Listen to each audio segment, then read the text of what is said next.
Αλλά εκ πασών τούτων θέλω σε ελευθερώσει, λέει ο Κύριος. Εγώ θέλω σε διαφυλάξει από την ώρα του πειρασμού, από την ώρα που μέλει να έρθει επάνω στη γη για να πειράξει τους ανθρώπους, οι οποίοι αφέτησαν και απήχησαν στο θέλημα του Πατρός μου. Το θέλημα αυτό το οποίο εσύ δεν έχεις απηχήσει, στο θέλημα αυτό το οποίο εσύ δεν έχεις αφετήσει, στο θέλημα αυτό το οποίο εσύ μένεις προσιλωμένος και προσιλωμένη στην προσευχή, στην προσκαρτέρηση, στην δέηση και στην ανοχή, την οποία δείχνω εγώ προς εσένα. Γιατί είσαι δικό μου παιδί και ξέρεις ότι κι αν περνά και πρέπει να υπακούσουμε σε αυτή τη φωνή, διότι τα πράγματα θα δυσκολέψουν από τη μια στιγμή στην άλλη. Τα γεγονότα τρέχουνε. Με παίρνανε τηλέφωνο κάποιοι άνθρωποι και συζητάγαμε και μου λέει τι γίνεται. Απλά λέω η βασιλεία βιάζεται, οι βιαστές αρπάζουνε αυτοί και ο Κύριος έχει κάνει σύγκληση των ημερών. Πότε ήταν το χθες και πότε ήρθε το σήμερα και πότε ήρθε το αύριο. Η ζωή μας είναι ατμός, αδελφοί αγαπητοί. Δεν ξέρουμε την επόμενη στιγμή, οποίοι πρέπει να είμαστε ενώπιον του Κυρίου εμείς, άγιοι και καθαροί. Δεν έχει σημασία το λίγοι ή πολύ. Σημασία έχει να είναι η καρδιά μας σταθερή. Το θέλημα του το Άγιο να είναι αναμένος χρυσός μέσα στην καρδιά μας. Να είμαστε στα 5 μέχρι το 90 που τους έλεγα κιόλας. Λέω το γευτήκατε αυτό. Αλλά το θέμα είναι γιατί μέχρι εδώ. Μήπως έχει σταματήσει ο Θεός να εκχέει ευλογίες στο δικό του το λαό? Μήπως έχει σταματήσει ο Θεός να μιλάει στα παιδιά του? Μήπως έχει σταματήσει ο Κύριος να δίνει θεραπεία στο λαό του? Όχι. Αλλά έχει απομακρυνθεί ο λαός του από εκείνο. Γι' αυτό και όλα τα κακά συμβαίνουν στη γη αυτή, αδελφοί αγαπητοί. Γιατί εμείς οι 10, όπως έλεγε στα Σόδομα και Γόμορα, δεν κρατήσαμε ψηλά στις επάλξεις την πίστη μας σταθερή, τον αγιασμό μας καθαρό και την τροτότητά μας αφήσαμε ελεύθερη στον εχθρό. Πώς? Για να του αφήσεις περνάει μέσα, μπαίνει σφήνα στο μυαλό και από εκεί κατεβαίνει στην καρδιά και στο ψυχικό και κάνει καταστροφή μεγάλη. Διότι όταν ξεκινάει ένας πόλεμος, δεν ξεκινάει με τα όπλα κανονικά, αλλά ξεκινάει με ηλεκτρονικές παρεμβολές. Και αυτές τις ηλεκτρονικές παρεμβολές διαδέχονται μετά οι πολεμικές βολές. Και ξέρετε τι είναι αυτές οι ηλεκτρονικές παρεμβολές? Στο χριστιανό, πνευματικές παρεμβολές από τον εχθρό. Που έρχεται και σου λέει ωραία, περπατάς μέχρι εδώ, καλά. Αλλά πού είναι ο Θεός? Περπατάς μέχρι εδώ με προβλήματα. Και πού είναι ο Θεός? Περπατάει η δυσκολία. Αλλά εκεί είναι που πρέπει να κρατήσεις τη δικιά σου θέση και εξουσία. Γιατί έχεις εξουσία από τον Θεό. Έχεις εξουσία από το Πνεύμα το Άγιο το Ζωοποιό. Και είναι αυτό το οποίο σε βοηθεί και συμβοηθεί εις τας ασθενείας ημών. Και μία ασθένεια είναι η ολιγοπιστία. Μία ασθένεια είναι η φοβία. Μία ασθένεια είναι όταν έρχεται και σου λέει δεν μπορείς να κάνεις αυτό. Δεν μπορώ εγώ, αλλά μπορεί ο Χριστός. Γιατί ο Χριστός είναι ο δυνατός. Γιατί ο Χριστός είναι ο λύτης όλων των προβλημάτων. Γιατί ο Χριστός είναι αυτός που με κρατάει από το χέρι και μου λέει μη φοβάσαι παιδί μου, μαζί θα... 17 εδάφιο, 17 κεφάλαιο, συγγνώμη, 1405 σελίδα, στις κόκκινες γραφές. Και από το 20 εδάφιο, 17 κεφάλαιο του Λουκά. Και όταν ρωτήθηκε από τους Φαρισαίους πότε έρχεται η Βασιλεία του Θεού, τους απάντησε: η Βασιλεία του Θεού δεν έρχεται έτσι ώστε να παρατηρείτε. Ούτε θα πούν, να, εδώ είναι που και δεν θα δείτε. Και θα σας πούν, να, εδώ είναι, ή να, εκεί. Να μην πάτε, ούτε να ακολουθήσετε, επειδή όπως η αστραπή που αστράφει από το ένα μέρος κάτω από τον ουρανό, λάβει προς το άλλο μέρος, κάτω από τον ουρανό, έτσι θα είναι και ο Υιός του ανθρώπου κατά τη δική του ημέρα. Πρώτα όμως, πρέπει αυτός να πάθει πολλά και να καταφρονηθεί από τούτη τη γενιά. Και όπως έγινε κατά τις ημέρες του Νόε, έτσι θα είναι και κατά τις ημέρες του Υιού του ανθρώπου. Έτρωγαν, έπινον, ενήφευον, νυφεύοντο μέχρι την ημέρα κατά την οποία ο Νόε μπήκε μέσα στην Κιβωτόσα και κατά την ημέρα που ο Λότ βγήκε έξω από τα Σόδομα, έβρεξε φωτιά και πιάφη από τον ουρανό και τους εξολόθρευσε όλους. Κατά τον ίδιο τρόπο θα είναι κατά την ημέρα που θα φανερωθεί ο Υιός του ανθρώπου. Ευχαριστούμε τον Θεό. Στοιχεία τα οποία μας παρέχει ο Λόγος του Θεού για όλους εμάς. Δηλαδή, μήπως έτσι δεν ήταν και τον καιρό του Νόε, μήπως έτσι δεν ήταν και την εποχή την παλαιά, μήπως έτσι δεν είναι και τώρα. Τότε δεν ήταν άνθρωποι παραβάτες συνθήκων, δεν ήταν φύλαυτοι, αγαπούσαν τον εαυτό τους, φιλίδωνοι, αγαπούσαν το θέμα μπορεί να λερωθεί. Ναι. Γιατί μένουν ψήγματα. Διότι το πνεύμα θέλει άλλα και το σώμα θέλει άλλα. Ενώ είναι, λέει ο Παύλος, άλλος νόμος μέσα μου, θέλω να κάνω έξω το καλό, αλλά μέσα υπάρχει νόμος, ο οποίος αντιβαίνει σε αυτό. Και τι κάνω, λέει, δαμάζω το σώμα μου και δουλεύω εγώ. Μήπως φοβούμενος εγώ, κηρύξω σε άλλους, αλλά εγώ φανώ αδόκιμος. Δηλαδή, πέσω, με δούνε οι αδερφοί, καθώς έχουν σχηματίσει εικόνα πνευματική, καλή για μένα, που είμαι Απόστολος του Κυρίου, και ξαφνικά βρεθώ έξω από τη Βασιλεία.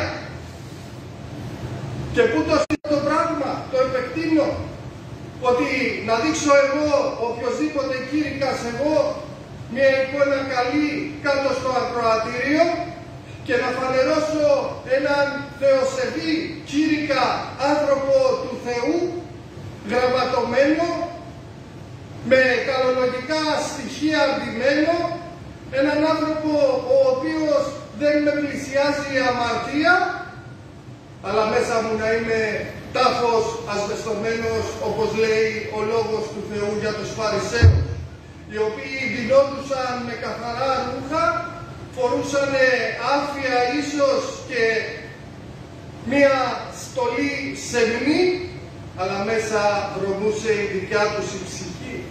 Γιατί μη χαίρει η εχθρά μου και αν έπεσα θέλω πάλι σηκωθεί. Αλλά την υποκρισία τη θελίδετε, τη συγχαίνετε.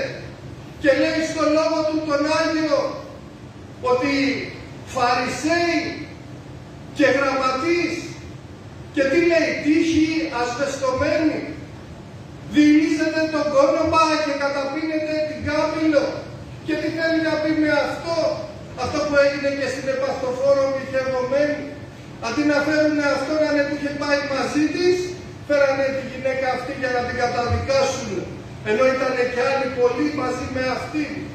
Και πού αλλού πάει, σε μένα αδερφή αγαπητή και σε σένα, που μπορεί να κρίνεις τον αδερφό και την αδερφή και να πεις εγώ δεν έχω κάνει αυτή την αμαρτία, εγώ δεν έχω κάνει. Ευχαριστούμε τον Θεό και σε έχει συγχωρήσει ο Θεός, και αντί να δείξεις δίωδο ώστε να ελευθερωθεί η ψυχή, της κλαμώνεις πιο πολύ, λέγοντας ότι ξέρεις, είναι δύσκολο να σε συγχωρήσει ο Θεός γι' αυτό. Ξέρεις, πρέπει να κάνεις 6 μήνες αυτό το πράγμα, 1 χρόνο, και να μπει κάνονα σε κάποια θρησκεία, ευχαριστούμε τον Θεό, να φας αλάδοτο φαγητό 2 χρόνια, να έχεις αποχή από την Αγία Κοινωνία 10 χρόνια. Μήπως δεν είναι αλήθειες αυτές? Τις έχω βιώσει η διεισόμαση, ευχαριστούμε τον Θεό, και ήμουν ναυτικός μάρτης όλων αυτών. Εκείνο που έχει σημασία, αδερφοί αγαπητοί, είναι ότι ο Θεός δεν βάζει την βάσταχτα βάρη επάνω στην είναι το βάρος το οποίο θα έχει στην ψυχή. Γιατί η ταπείνωση προπορεύεται της δόξας. Η περηφάνεια του ολέθρου, ευχαριστούμε τον Θεό. Και ο Κύριος, αδερφοί αγαπητοί, θέλει να αφαιρέσει το βάρος από επάνω μας.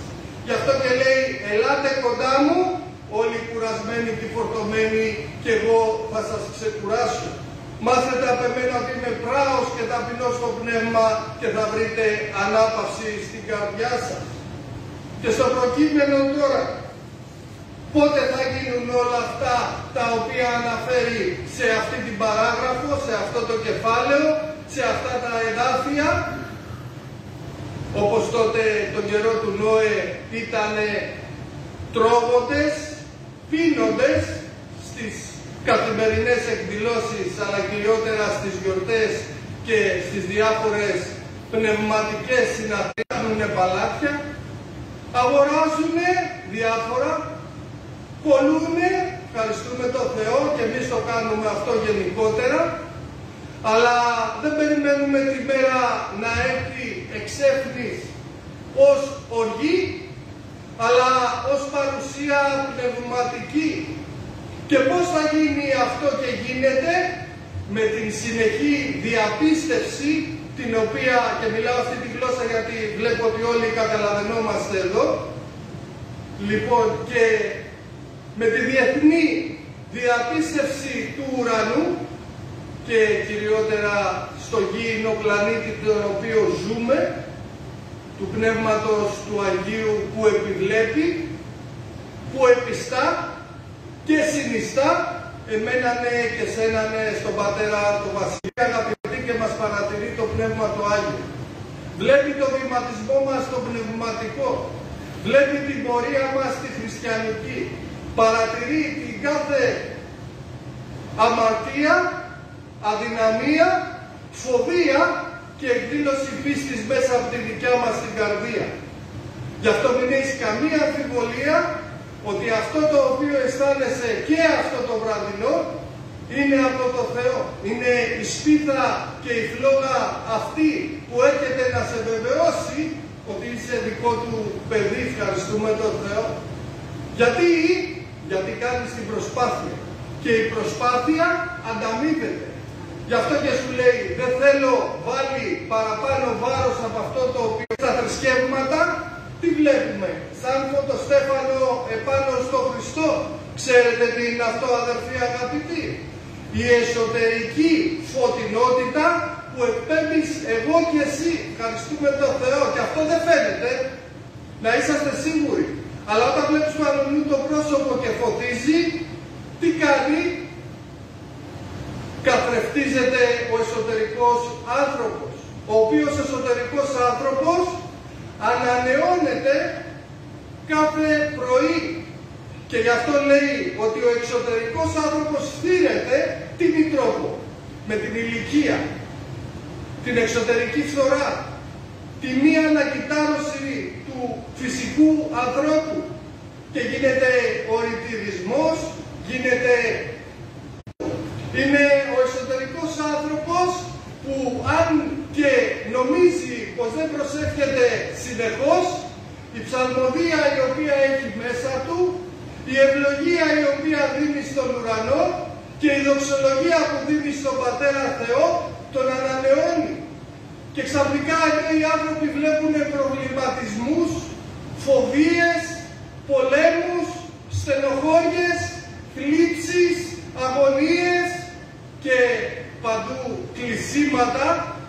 Εμείς βλέπουμε πνευματικά ανοίγματα, ευχαριστούμε τον Θεό, γιατί δεν μας πλησιάζει η φοβία του θανάτου, αλλά η εξουσία του Ιησού Χριστού, που σου λέει ότι μεταβαίνεις από το θάνατο και του πιστού. Εκεί πάνω στο σταυρό του Γολγοθά έγινε ένα έργο θαυμαστό, πνευματικό, διαφορετικό, εξουσιαστικό και αιώνια θαυμαστό. Ευχαριστούμε τον Κύριο.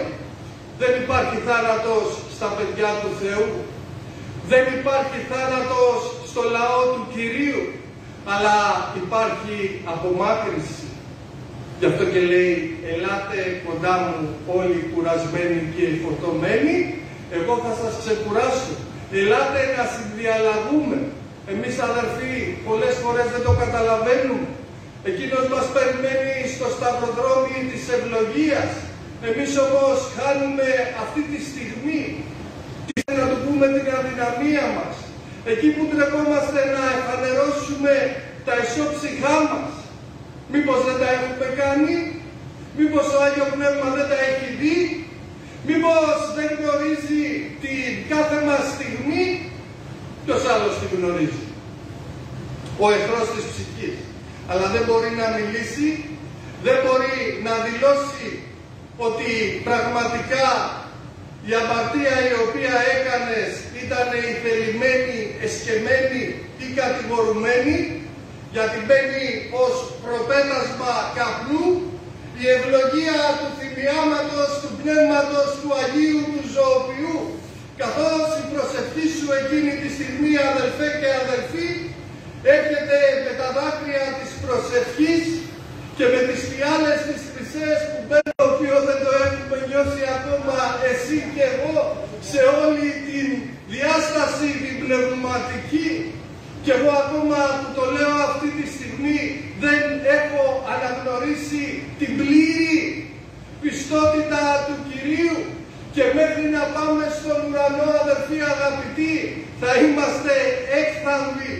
Γιατί στα 1350 γραμμάρια φαιάς ουσίας οι άντρες και στα 1050 λευκής ουσίας οι γυναίκες, δεν μπορούμε να κατανοήσουμε το μεγαλείο, το βάθος του πλούτου, της δόξης και της μεγάλης σπλαχνικότητας του ουρανού. Και γιατί το λέω αυτό? Γιατί εμείς οι άντρες, αδελφοί αγαπητοί, είμαστε έτοιμοι πολλές λειτουργίες και αυτό είναι προς τιμή τους. Ευχαριστούμε τον Θεό και δεν το έχει κάνει ο άνθρωπος, το έχει κάνει ο Θεός. Γι' αυτό και εγώ στηρίζω και υποστηρίζω όπου βρεθώ και όπου σταθώ ότι τα κράτη θα έπρεπε να βγάζουν πολλά επιδόματα για τις γυναίκες, της τροφού, της συζύγου, της συμπαραστάτριας, της παιδονόμου, της παιδοτρόφου. Ευχαριστούμε τον Θεό, της γιαγιάς, της παρηγορήτριας, της μητέρας. Ευχαριστούμε τον Θεό, διότι είναι γραμμένο στο Λόγο του Θεού και καμία εκκλησία δεν το έχει κηρύξει, γιατί δεν το έχει κατανοήσει ότι με πόνους, Θεού λέει, με πόνους θέλεις γεννά τα παιδιά σου. Και αυτό είναι γραμμένο, ευχαριστούμε τον Θεό, και δεν είναι μόνο στο ανθρώπινο βασίλειο, αλλά σε όλα τα βασίλεια, ακόμα και τα ζωικά. Ξέρετε, αδελφοί αγαπητοί, πόσα μυστικά έχει μέσα η Αγία Γραφή. Απλά δεν έχουμε τρυφήσει μέσα σε αυτή. Χρειάζεται να σκάψουμε, χρειάζεται να ιδρώσουμε πνευματικά εκεί στην προσευχή, τα γόνατά μας να πονέσουμε. Τον πρώτο καιρό, όταν γνώρισα τον Κύριο, καθόμουν στην προσευχή, καθόμουν στα γόνατα, μέσα στην ολονυχτία και σε ολονυχτίες με νηστείες και δεν καταλάβαινα και ξαναδιάβαζα και ξαναδιάβαζα. Και εκείνη που με συντάρατε το Πνεύμα του Θεού, διότι εγώ ήμουνα πάρα πολύ φανατικά ορθόδοξο παιδί και ήμουνα και με τις εικόνες και με εικονολατρίες. Και το θέμα είναι, αδερφοί αγαπητοί, ότι οι γονικλησίες, οι γονιπετίες και γενικότερα οι ιεροτελεστίες δεν βοηθήσανε την ψυχή μου να σταματήσει από την αμαρτία και να γυρίζω μέσα στη νύχτα, να πίνω, να καπνίζω και γενικότερα να είμαι μέσα στην ασωτεία. Όταν όμως ήρθε το φως του Χριστού, τότε όλα αυτά αλλάξανε σε μια στιγμή. Και μια στιγμή χρόνου χρειάζεται για να αλλάξει η δικιά μας ζωή. Ευχαριστούμε τον Θεό. Και όπως βλέπετε, αδερφοί αγαπητοί, άλλα διαβάζουμε και άλλα μας φέρνει το Πνεύμα του Θεού. Δια έναν έκαστον που έχει ανάγκη να ακούσει, ευχαριστούμε τον Κύριο. Εκείνο που έχει σημασία, αδερφοί αγαπητοί, είναι ότι είμαστε όλοι ομοιοπαθείς. Δεν υπάρχει κανένας ανώτερος, δεν υπάρχει κανένας κατώτερος. Είμαστε όλοι στην ίδια πλάστικα την πνευματική. Και τον Ιησού Χριστό το δίκαιο, μας λέει η Γραφή, ο οποίος δεν εφίστη το να είναι όμοιος με τον Θεό, δεν λυπήθηκε, αλλά λαβώ λάβαν δούλου μορφή, εταπείνωσεν εαυτόν μέχρι εδάφου, έλαβε δούλου μορφή και έγινε δούλος της δικιάς μας της αμαρτίας. Έγινε υπεύθυνος και υπέτειος για τη δικιά μας την ανομία. Δεν είχε κάλος, καθώς λέει στον Ισαΐα. Εφέρθη ως πρόβατο ενώπιον του κύρωτος, του κουρεύοντος αυτόν. Χωρίς φωνή πήγε, δηλαδή μαστιγώθηκε, βλασφημήθηκε, σταυρώθηκε, πέθανε και αναστήθηκε για να ζήσεις εσύ και εγώ. Και ποια είναι η απολαβή του? Ότι εμείς με τη μορφή την οποία έχει και όχι μία γλώσσα, όχι μία δοξολογία, όχι μία προφητεία, αλλά τη δικιά του παρουσία. Διότι ο Άγιος Παράκλητος είναι πρόσωπο σεβαστό. Ο Άγιος Παράκλητος είναι πρόσωπο το αρανταχτό. Ο Άγιος Παράκλητος είναι αυτός ο οποίος θα μας οδηγήσει στον ουρανό και μας ετοιμάζει από τον κόσμο αυτό. Και δεν το έχουμε καταλάβει ακόμα. Και πολλές εκκλησίες το περνάνε σαν ένα περιστέρι, σαν μια φωτογραφία, σαν μια εικόνα η οποία δεν έχει εξουσία και παίρνει μόνο από το Θεό ή από τον Χριστό, αλλά είναι προσωπικότητα η οποία πρέπει να δείχνουμε σεβασμό.